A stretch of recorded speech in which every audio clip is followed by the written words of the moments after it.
بہت ناراض رہتے ہیں آپ لوگ ہم سے.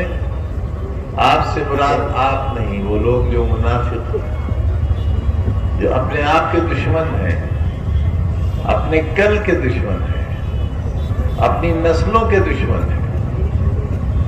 یہاں بھی کم نہیں ہوں گے وہ لوگ،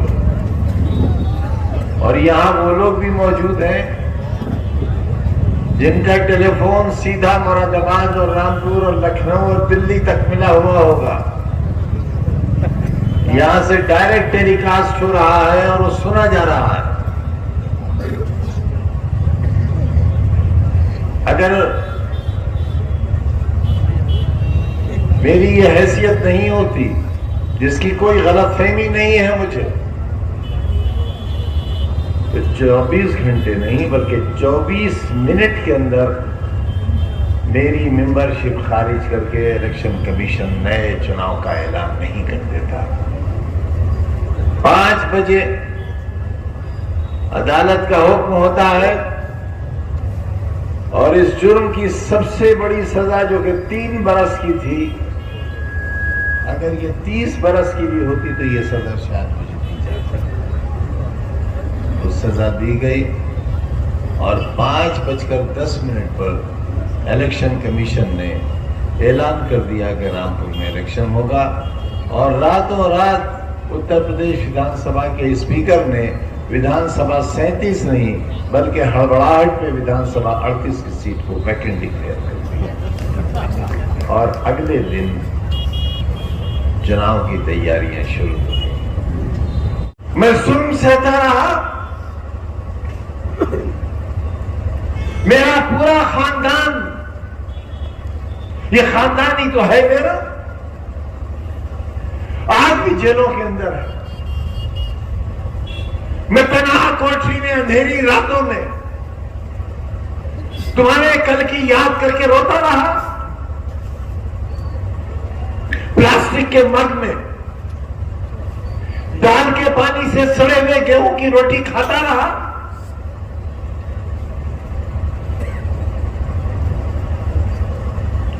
اور خواب دیکھتا رہا کہ آپ حفاظت کرو گے، محافظ بنو گے.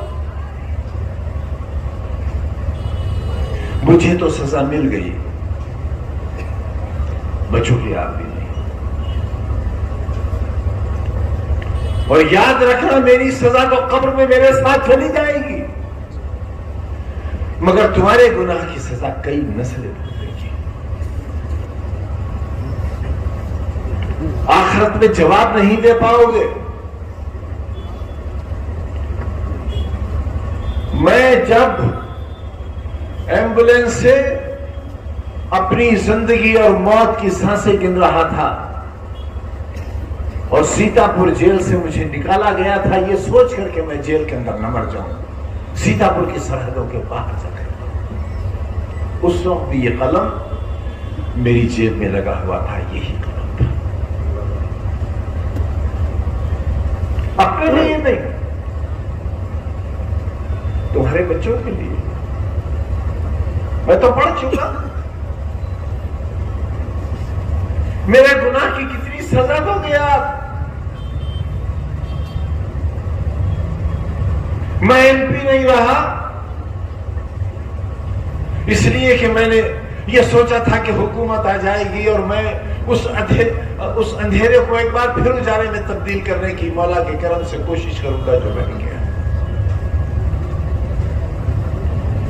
امید تھی کہ سرکار بنے گی، یقین تھا سرکار بنے گی. نہ امید پوری ہوئی نہ یقین پورا ہوا، سرکار نہیں بن سکی.